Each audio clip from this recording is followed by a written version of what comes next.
Chapter 12. Life is not a spectator sport. If you're going to spend your whole life in the grandstand just watching what goes on, in my opinion, you're wasting your life.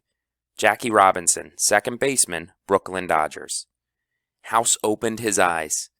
It was mud dark the time just before full dark, when the heat of the day fizzed its last and gave way to the cooler, velvet summer night.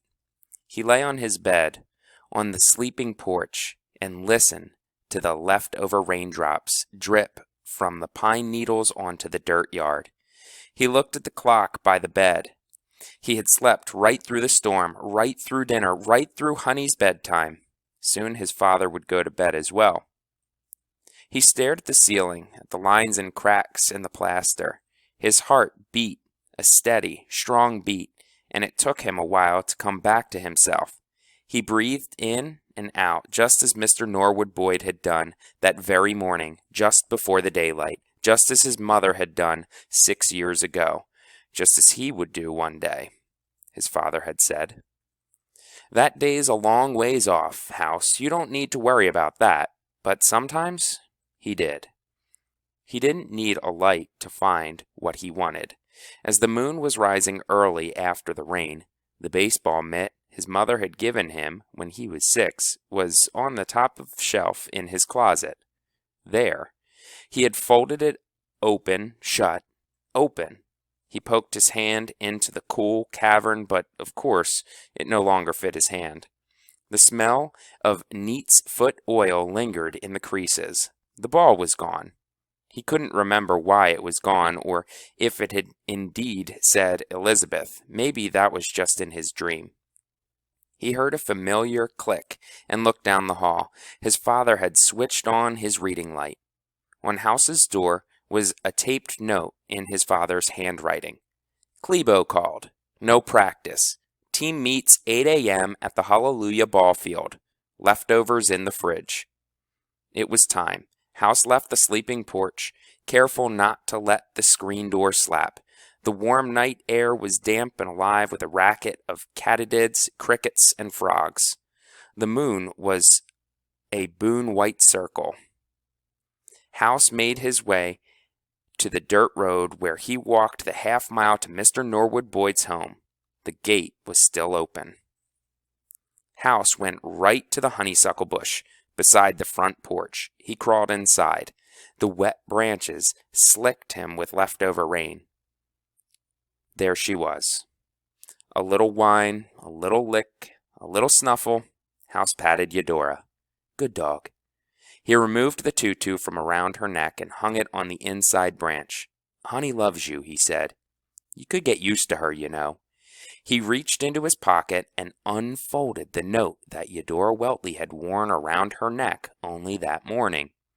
When he first read it, he had been stunned. His mother was here in this note. Moonlight sifted through the honeysuckle branches as House read for the 100th time the words written with fountain pen in Norwood Boyd's old-school perfect handwriting. After the dazzle of day is gone, only the dark, dark night shows to my eyes the stars. After the clangor of organ majestic or chorus or perfect band, silent Warwick soul moves the symphony true. Walt Whitman, Leaves of Grass. His hands shook. There they were, those words of his mother's song, her song, the song she had sung so many times, the symphony song. They were written by someone named Walt Whitman. He thought his mother had made them up. He had forgotten most of the words. It was hard, after all, for a 6-year-old to remember or even know what clangor meant. What was Atwalt? But symphony true, he had remembered that. After the dazzle of day is gone, he remembered that. And the dark, dark night, like now, dark, dark night with a brilliant moon rising. Mr. Norwood Boyd had written more. From the library doorway, 5 bookcases to the right, 7th shelf up, the only green spine. He had penned 3 more lines. Your mother gave these words to me. Now I give them to you as treasure for the days ahead. Look for me in every atom that you see. House swallowed. None of the words on the page spoke more loudly than the knowledge they conveyed. His mother had known Norwood Boyd. "He's an old friend of the family," his father had said. "A little peculiar, but nothing to worry about," he'd said. But this note said more. Elizabeth Jackson had known Norwood Boyd very well. He shoved the note back into his pocket and stroked Eudora Weltley. "Want to go inside, girl?"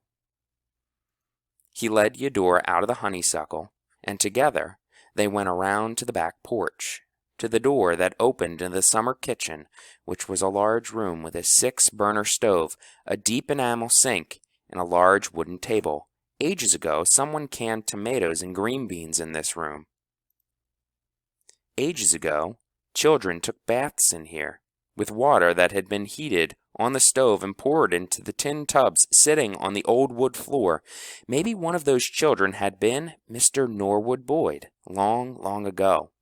The summer kitchen hadn't been used in years, much like the rest of the house. Cobwebs drifted from the rafters, and the windows were covered in dust. House had never been inside Mr. Norwood Boyd's house alone at night. It was creepy. He hadn't thought to bring a flashlight, but he knew there was one in Mr. Norwood Boyd's bedroom.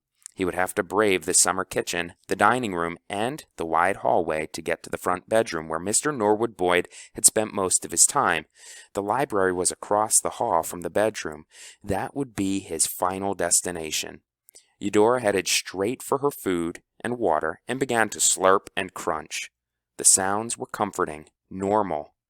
House took a breath, took a step, took another. He tiptoed through the rooms as if there were someone still in the house, as if every atom were alive and watching him. Down the long, wide hallway he crept until he found himself in front of the door to Mr. Norwood Boyd's bedroom. It was closed. Now that he was faced with turning the knob and walking into the room where Mr. Norwood Boyd had died, he couldn't bring himself to go in. He could see well enough in the moonlit dark, he told himself, so he turned around and faced the library door. It, too, was closed. House put his hands on the library doorknob, nervous at another closed door. How many times had he been in this room, finding the next book on Mr. Norwood Boyd's list to be read aloud, and now there was something waiting for him in the library, a treasure.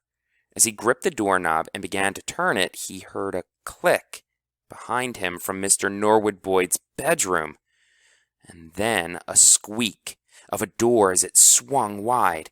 He whirled. A flashlight beam struck him in the eyes and blinded him. He stumbled backward into a narrow table against the hallway wall.